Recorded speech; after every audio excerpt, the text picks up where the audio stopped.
Thank you very much, Gustos. Ladies and gentlemen, first of all, I would like, on behalf of Latvian delegation, I would like to appreciate and to take time for the organizers for this opportunity today to get new contacts and to develop the cooperation between both countries, Latvia and USA, in the transport and logistics sectors.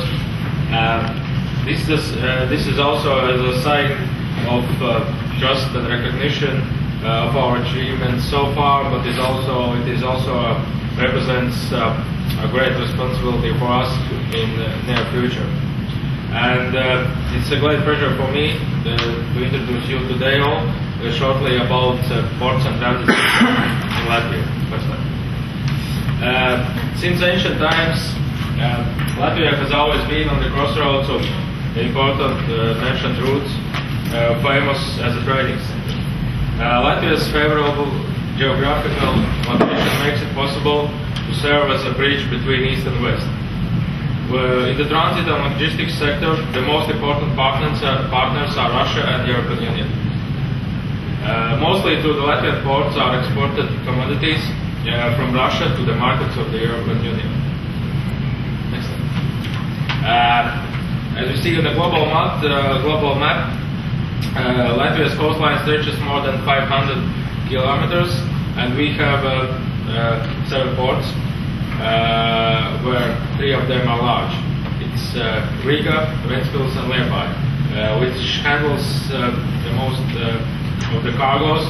And we also have 7 small ports, which mostly serve as regional cargo handling centers as well as fisheries. In this slide, you see that Latvian transport infrastructure includes wide motorways and railway network that also supports and airports.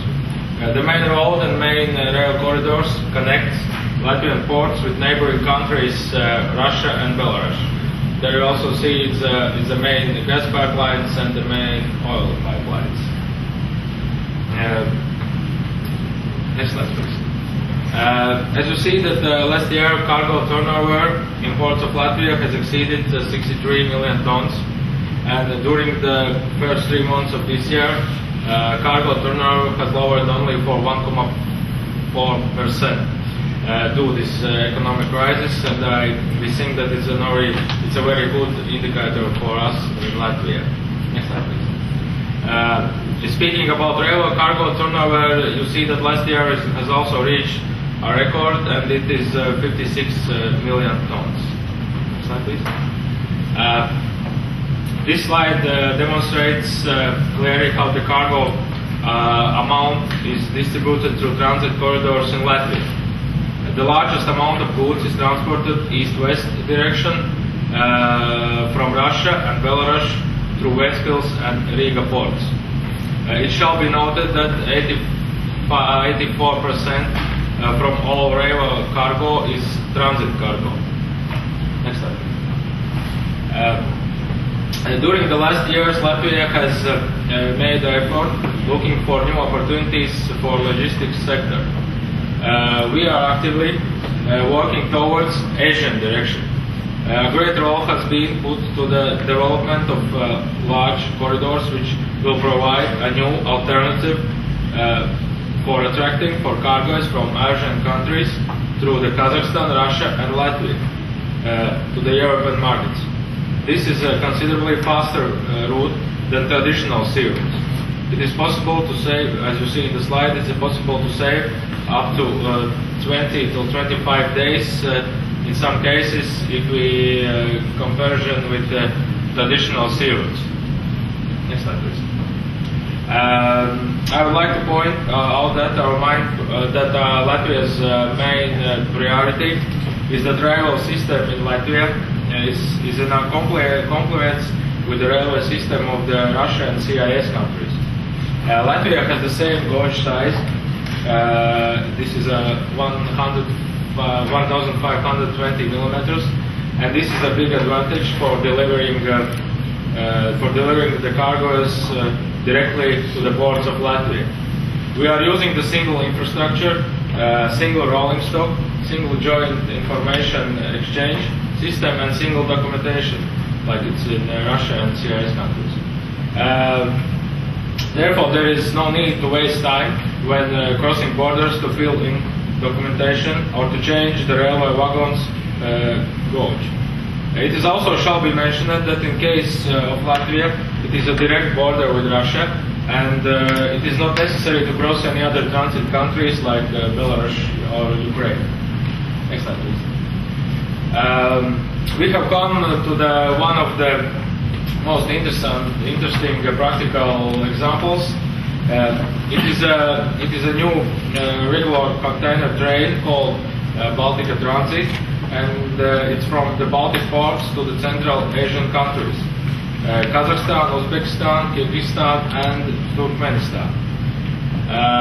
Regular container train bring containers up to 5 times per week between these Baltic ports and Central Asia.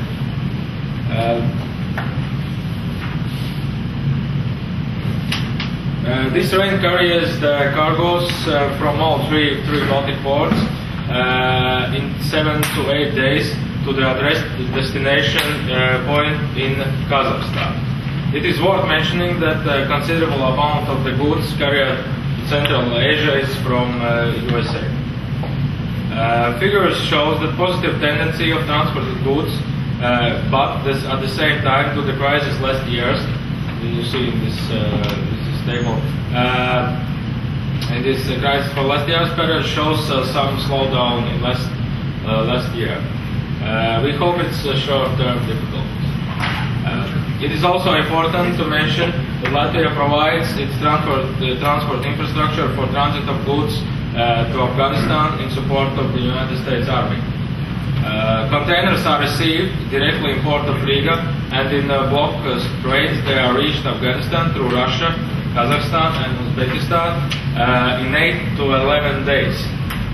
This transit route is fast, capacious, reliable, and also what is most important is cost effective.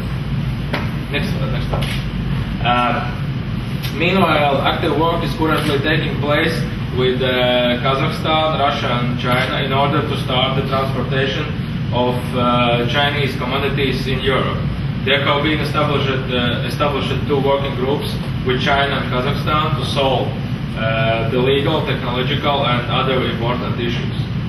I'm glad to mention that one of Europe's largest transport companies, Schenker DB, together with Latvian company SVIP, has carried out the first test train from China via Latvia to other European Union countries.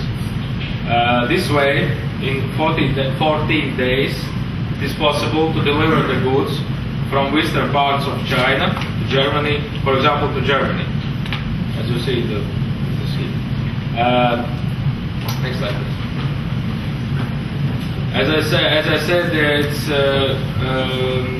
in conclusion, I'd like to once more underline that Latvia is and will be an important link in the global logistics system, and our ports can offer great opportunities to establish new logistic centers in Latvia.